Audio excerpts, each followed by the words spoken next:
Hello, this is Kira with Polymer Clay TV, and I want to show you a little technique that I'm going to do with some interesting thread that I've got. So these are transfers onto clay that were done with magic transfer paper. These are some transfer images of torsos, steampunk torsos that we got on Etsy.com, our favorite place to shop. And these are just transferred onto some ecru colored clay. It's baked and ready to go, and I had done some detailing on the edges with some powdered pigments, etc. I've got a ways to go. These are going to be earrings, but I just want to show you this thread. This is, if I can get it to where you can see it here, Kreinik. Come on, you can focus. Hang on. Kreinik Iron-On 1/8 ribbon. There we go. And it is, the company's name is Kreinik, and this ribbon is actually heat sensitive. It's got some particles in there that will stick to things when you heat it up.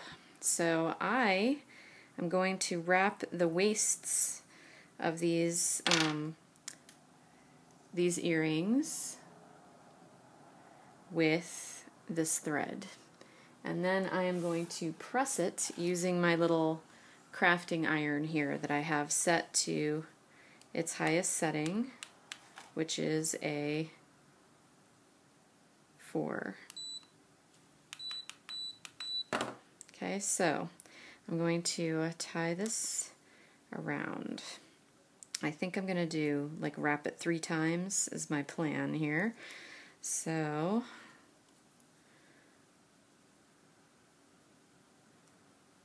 I also want, like, the end of the thread here, as you can see that it's kind of smushed, for lack of a better word.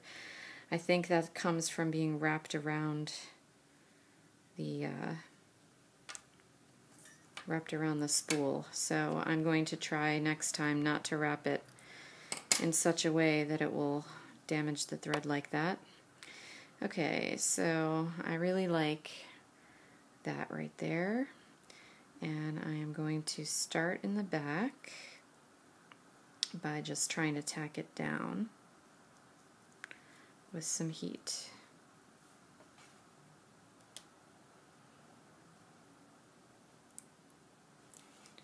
Okay, so that's tacked down onto there, and I'm going to wrap it once, twice, and it's always a challenge the 3rd time because I don't want it to overlap on the front. I'd rather have it overlap on the back. Okay, so there's that, and then I'm going to tack down the back as well.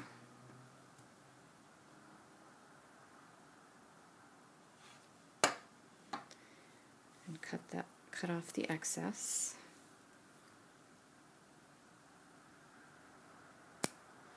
Okay, now Kreinik offers like a little Teflon presser foot type of a thing that you can put on your iron, but I'm going to use my Teflon pads to just make sure that this is really pressed on both sides.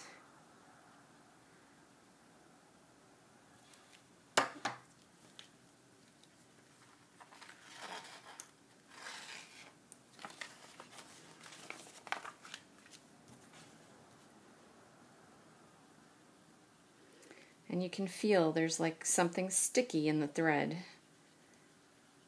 that causes it to bond. Okay, and I'm sure it's going to bond really nicely with my polymer.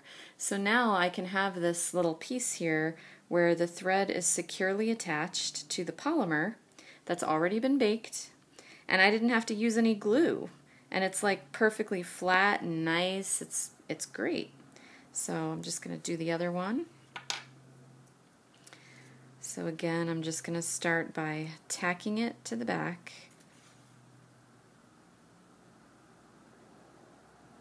Just quickly tack it down.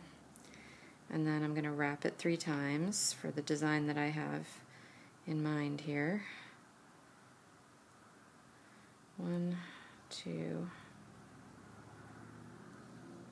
3, and then tack it on the back.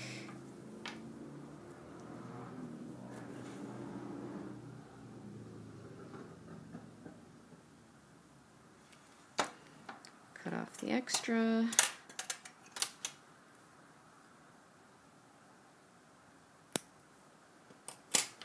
And use my Teflon pad here to really make sure that it's on there good.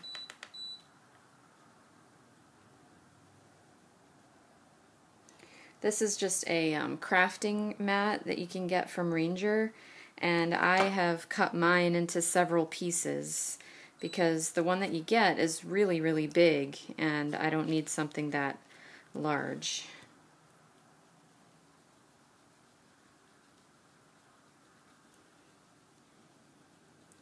So I cut mine into a piece that was good for my polymer clay, which is about the size of the video screen.